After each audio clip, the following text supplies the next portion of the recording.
C'est la moto du centenaire, la nouvelle BMW R1300 GS. Elle a été présentée le 28 septembre 2023 à Berlin. Et la voilà déjà pour nous à l'essai à Malaga. Nous l'avons eu en tout terrain dans cette version Trophy, mais aussi sur la route, dans une version blanche. Je vais vous raconter notre essai, tout ce qu'il faut savoir sur cette moto, juste après le générique.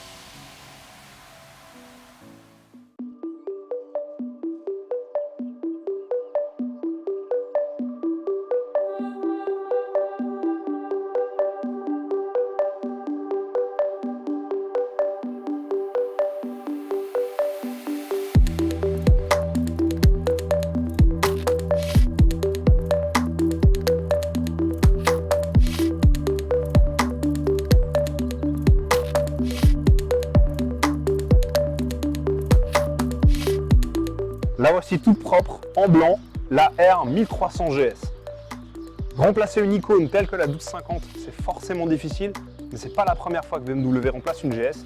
Souvenez-vous, tout a commencé il y a 43 ans avec la R80G-S. Avec son nouveau moteur, 1300 cm3, toujours boxer, mais qui est devenu beaucoup plus compact. Par exemple, la boîte de vitesse qui avant suivait la partie mécanique, elle se retrouve maintenant en dessous du moteur. Ce qui fait que théoriquement, tout le bras de transmission est beaucoup plus long. La sortie de la boîte se trouve au même niveau que le moteur, ce qui donne une motricité exemplaire à cette moto. BMW a tenté de satisfaire tout le monde avec cette moto. Maintenant, grâce à ses différents kits et ses différentes finitions, on peut dire qu'elle s'adapte à tous les besoins pour devenir excellente dans bien des domaines.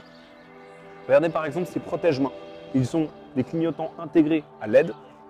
Mais lorsque vous choisissez la version Trophy, vous retrouverez des clignotants sur les côtés qui sont forcément moins exposés et moins sujets à la casse. Cette nouvelle face avant, avec cette optique, va forcément faire parler.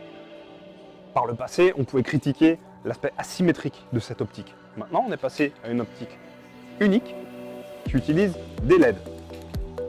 Grâce à une matrice, elle permet, dans sa version Pro, celle qui a 47 LED, de faire un éclairage en courbe sans partie mécanique. Ce qui fait que les LED vont s'allumer et s'éteindre à l'intérieur de l'optique pour pouvoir faire l'éclairage en courbe. La partie ergonomie de cette moto est très importante.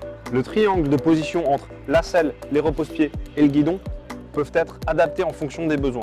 Par exemple, la selle normale peut être inclinée vers l'avant pour que le bassin soit légèrement relevé alors que la hauteur de selle reste la même. Mais on peut choisir des selles confort, des selles chauffantes, des guidons avec des formes différentes, des cale-pieds aussi, réglables en hauteur avec des hauteurs différentes, tout ça pour s'adapter aux besoins du pilote. La suspension chez BMW est toujours quelque chose de particulier. Sur cette GS, on voit l'apparition de la dernière version du télélever. Ce télélever, il va désolidariser la suspension de la direction. Ce qui fait que lorsqu'on pilote, on a une sensation très différente d'une autre moto sur cette moto-là. Cette suspension, elle peut être en option devenir le Dynamic ESA, donc DSA maintenant, qui lui est la dernière version de la suspension électronique selon BMW. Si vous faites beaucoup de tout-terrain, vous pouvez opter pour la version Enduro Pro de la suspension. Celle-ci sera 20 mm plus haute, ce qui va faire passer la hauteur de selle à 870 mm au lieu de 850. Maintenant, si vous êtes plutôt court sur pattes, dans ce cas-là, il y a un système qui permet à la moto, au-dessus de 50 km/h, de monter à 850 mm, tandis qu'en dessous de 25 km/h, elle va à nouveau redescendre à sa hauteur minimale pour vous permettre de toucher plus facilement par terre. Ceci est une option, elle doit être prise à la commande du véhicule. Ce qui m'a tout d'abord surpris, c'est qu'ils ont rendu la moto compacte. Elle n'est pas plus courte, mais visuellement plus compacte. Ce qui fait qu'elle est quand même plus agile qu'avant. Et surtout, elle paraît moins...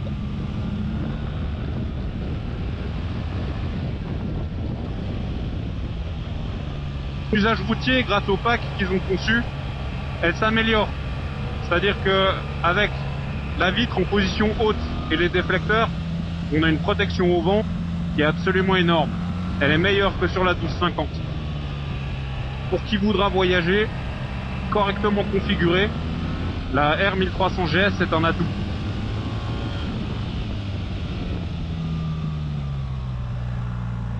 La moto qu'on a essayée sur route, elle était équipée du kit Technology.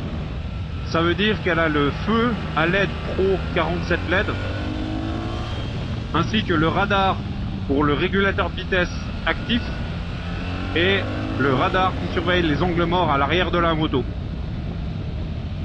Je dois avouer que le régulateur actif en groupe, il n'est pas pratique, il était trop sensible, trop abrupt, et seul sur l'autoroute, ça doit être parfait, histoire de bouffer bien des kilomètres chemin avant de retrouver les belles routes. Groupe, j'ai préféré désactiver ce radar. Nos motos étaient aussi toutes équipées des freins sport, c'est-à-dire avec des étriers fraisés estampillés BMW en rouge. L'autre version, c'est la version standard avec des étriers noirs seulement coulés. Ceux-ci sont estampillés BMW en blanc.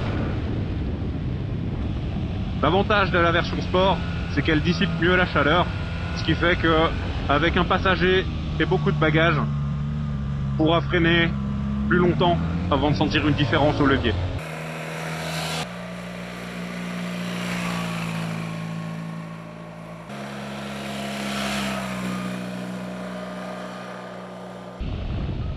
Du côté des freins, j'ai eu une surprise, parce que la première moto qu'on m'a prêtée le premier jour semblait qu'elle freinait moins bien. Mais le deuxième jour, la deuxième moto que j'ai eue, elle freinait beaucoup mieux. Donc après le premier jour, mon avis était peut-être moins positif, mais maintenant que je sais ce dont elle est capable, je suis quand même plus rassuré et je sais que ce système de freinage est excellent. Sachez quand même que les freins avant et arrière sont liés d'origine. Il faudra aller dans les modes Enduro Pro et Dynamic Pro pour avoir un réglage plus fin et pouvoir désactiver la liaison entre le frein arrière et le frein avant. On a élevé le rythme sur des routes sinueuses. J'étais plus à l'aise avec un frein arrière découplé que couplé, simplement parce que je savais que je pouvais refermer une trajectoire avec mon frein arrière, ce qui n'est pas possible lorsque c'est lié parce que la moto se relève. Je suis un peu déçu de la boîte de vitesse. Le levier d'embrayage est dur, même s'il est hydraulique. Le sélecteur de vitesse est dur lui aussi. J'ai eu des coupures dues au shifter sans changement de vitesse parce que j'appuyais pas suffisamment fort sur le sélecteur. Et enfin, l'étagement de la boîte fait que lorsqu'on attaque, on oscille très souvent entre 3e et 2e. Heureusement, lorsqu'on se laisse porter, là on peut rouler en 4 facilement sur le couple et juste se laisser aller. Il n'y a pas d'inconvénient à ça. Pour rouler beaucoup, faire de la route, la GS va très bien. Pour attaquer, on va avoir cette boîte de vitesse qui va se mettre un peu en travers de notre chemin. J'ai beaucoup apprécié le bruit de la moto.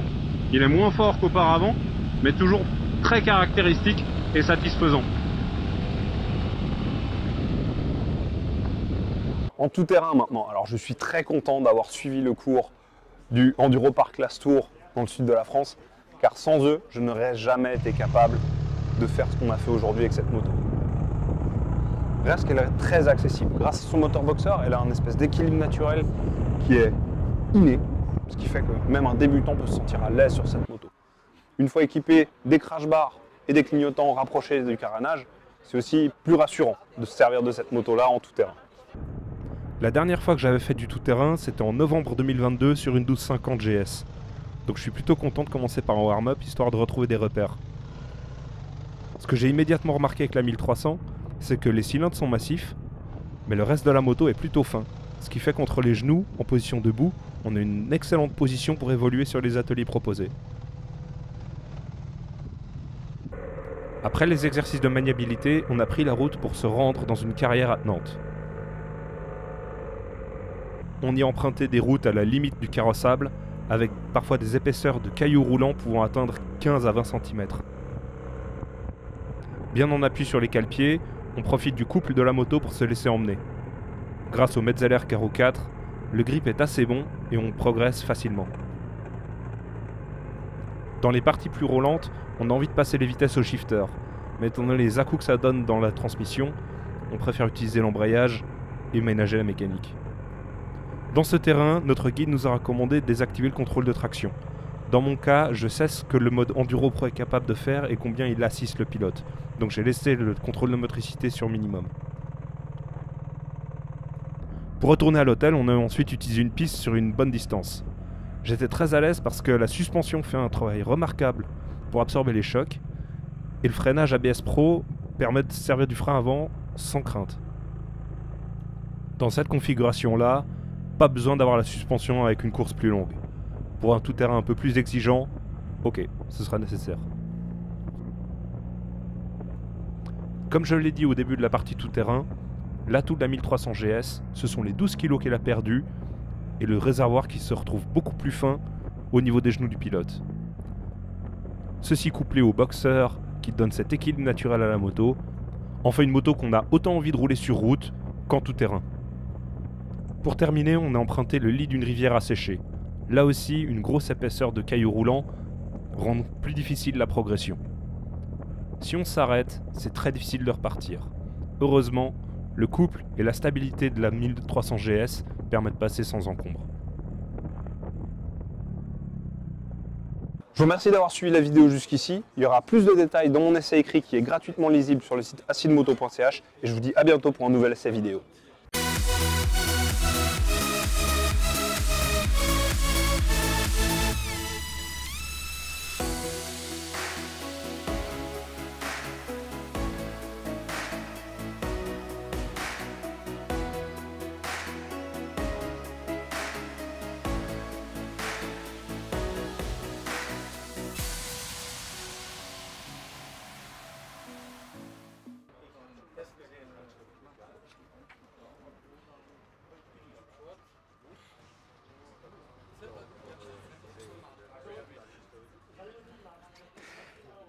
Donc mes impressions de conduite en toute heure.